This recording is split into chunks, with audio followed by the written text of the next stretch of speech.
Hi friends, అందరికీ నమస్కారం. Supreme court ఒక 3 రోజుల కిందట ఒక తీర్పు ఇచ్చింది. ఎస్సీ ఎస్టీలు మతం మారితే ఎస్సీ ఎస్టీ హోదా కోల్పోతారు అని చెప్పేసి ఒక తీర్పు ఇచ్చింది సుప్రీంకోర్టు. దీనికి కారణం ఏమో తెలుసా? మన ఆంధ్రప్రదేశ్లో నుంచి ఒక ఆనంద్ అనే పాస్టర్ ఆయన కోర్టుకి వెళ్ళాడు అనమాట. కోర్టుకి వెళ్తే మీకు ఇట్లాంటి అధికారాలు చల్లవండి అని చెప్పేసి సుప్రీంకోర్టు తీర్పు ఇచ్చింది. ఎందుకు ఇచ్చింది? వీళ్ళేందని చెప్తే మతం ఎక్కువగా ఏ మతంలోకి మారుతారు? క్రిస్టియన్ మతంలోకి మారుతారు. వేరే మతాలకు అదే ముస్లిం మతంలో కూడా మారుతారు, కానీ చాలా రేర్గా మారుతారు. కానీ క్రిస్టియన్ మతం ఎక్కువైపోయింది ఇండియాలో. సుప్రీంకోర్టు ఏం తీర్పిచ్చింది? బౌద్ధ మతం కానీ, సిక్కు మతం కానీ, హిందూ మతం కానీ, ఈ మూడులో ఉంటేనే ఎస్సీ ఎస్టీ హోదా చెల్లుతుంది, వేరే మతంలోకి మాత్రం చెల్లదని చెప్పి ఒక తీర్పిచ్చింది. దీనివల్ల ఏంటంటే ఇండియాలో ఉండే హిందువులు చాలా వరకు క్రిస్టియన్ మతంలోకి మారరు. అంటే క్రిస్టియనే కాదు, వేరే మతంలోకి మారేదానికి ఆలోచిస్తారు అన్నమాట 1కి 10 సార్లు. దీనికి మాత్రం నేను సుప్రీంకోర్టును చాలా అభినందిస్తున్నా. ఎందుకు అభినందిస్తున్నా అంటే, నేను ఒక హిందువుని ప్లస్ ఓసీ క్యాండిడేట్ని. ఓసీ క్యాండిడేట్కి ఏంటంటే 90 మార్కులు వచ్చినా కానీ ఇండియాలో జాబ్ లేదు. కానీ ఎస్సీ ఎస్టీకి పాస్ మార్కులు 30+ వచ్చినా సరే వాళ్ళకి రిజర్వేషన్ కోటాలో ఉద్యోగం వచ్చేస్తుంది. ఇట్లాంటి హోదాలన్నీ అనుభవిస్తున్నారు. దీనికి కారణం ఎవరంటే అంబేద్కర్ ఏంటంటే, అంబేద్కర్ కూడా ఆయన బౌద్ధ మతం స్వీకరించాడు.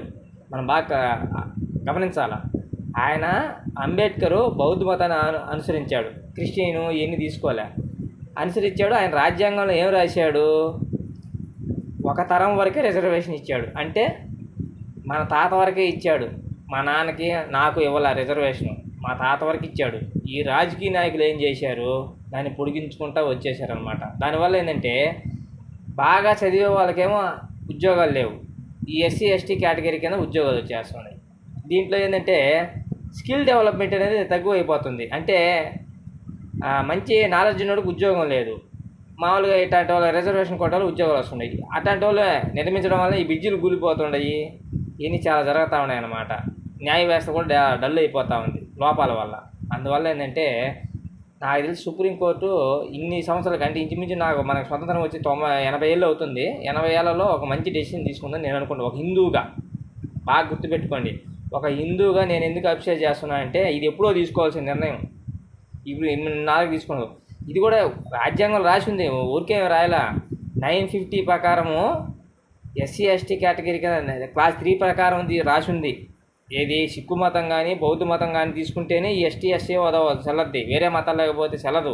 రాజ్యాంగంలో ఆ రోజు అంబేద్కర్ రాశాడు. కానీ వీళ్ళు ఏంటంటే చాలా వరకు ఇట్లాంటి పనులు చేసి ఎస్సీ ఎస్టీ హోదా అనుభవిస్తూ ఉన్నారు. 90%, 100% క్రిస్టియన్లు మతంలో తీసుకుని అనుభవిస్తూ ఉన్నారు. ఇట్లాంటి వాటికి బ్రేక్ పడిందని నేను ఒక హిందూగా ఆనందపడుతుంటా. దాని గురించి మీరేమంటారో కామెంట్ చేయండి. Okay, bye friends.